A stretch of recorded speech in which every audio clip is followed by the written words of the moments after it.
Hi, this is Stephen Key, and guess what? I'm not in my office. I'm up here in Montana having a great time for the summer. But I want to do a video here for you to talk about some of the problems I'm hearing all the time, some of the obstacles you're having. So first of all, I want to talk about one of the biggest obstacles I'm hearing, I would say almost daily. You've done your sales sheet, you filed your provisional patent application, you're calling those companies and you're sending your sales sheet in, and guess what? You're not getting the call back. And you're impatient. 1 week goes by and you're like, what just happened? 2 weeks go by, are they taking my idea? And you're panicking. Don't do that. What I want you to do is this, realize it takes some time. Be polite, ask them how long is this going to take, ask them about their process, but do not be this pest that's calling them constantly. Let them bring the right people in that have the right discussions, how to move your project forward. But remember, you don't want to be at the bottom of the list. You want to be on the top of the stack. So be a polite pest, but don't worry, don't freak out. They will get back to you. It does take a little bit of time. Okay, obstacle number 2. You've created this great sales sheet and a video, but guess what? You're not getting any callbacks whatsoever.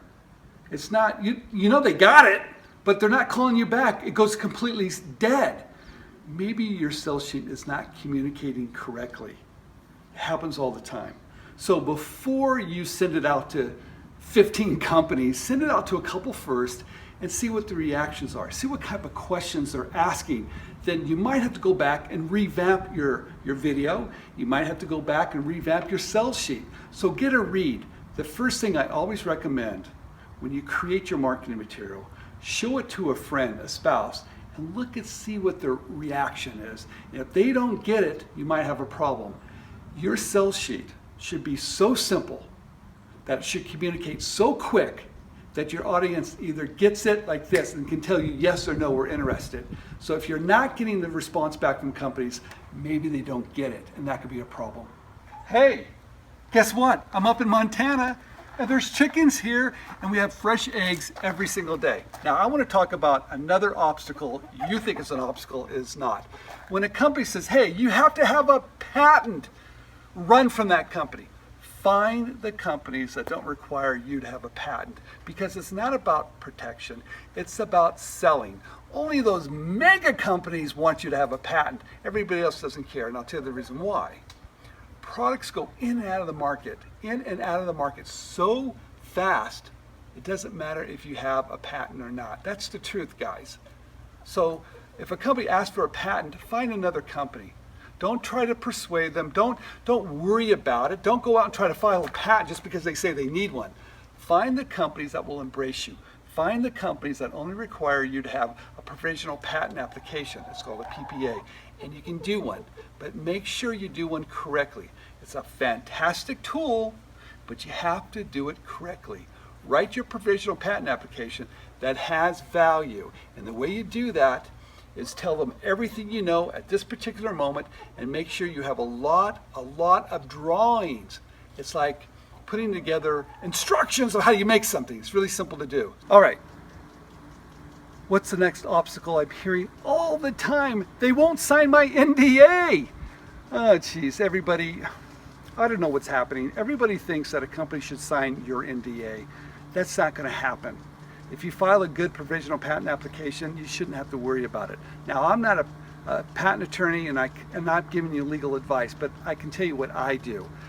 If I reach out to a company, I show them my sales sheet, right?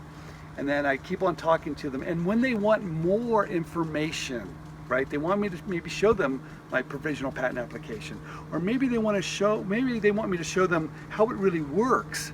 That's a good time to ask them, can you sign their NDA, their non-disclosure agreement, right? And realize those documents, they're like color of cars. There's so many different NDAs. There's mutual NDAs, there's one-way NDAs. Read as much as you can about it. But basically, an NDA, a non-disclosure agreement, basically says you're not going to share their information, and they're not going to share your information with anybody else.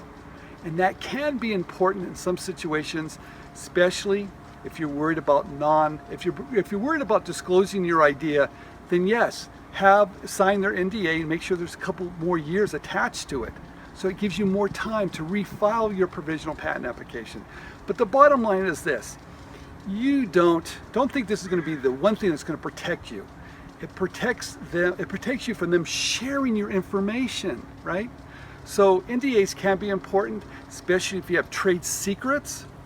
Could be important. And there's a couple other things, I'm not going to get in great details, that could help you with an NDA. But the bottom line is this: stop freaking out about NDAs. File your provisional patent application, show it to a company, and if they're interested and they want you to start to show more, that's when you ask if you can sign their NDA. It's a perfectly acceptable request. Make sure you read it very carefully. And here's the disclaimer, everyone. If you think it sounds funny, have a patent attorney review it, right? But just don't sign it blindly. But there you go. This is Stephen Key. I'm up in Montana having a blast for the summer. Keep watching, give me a thumbs up, and stay tuned.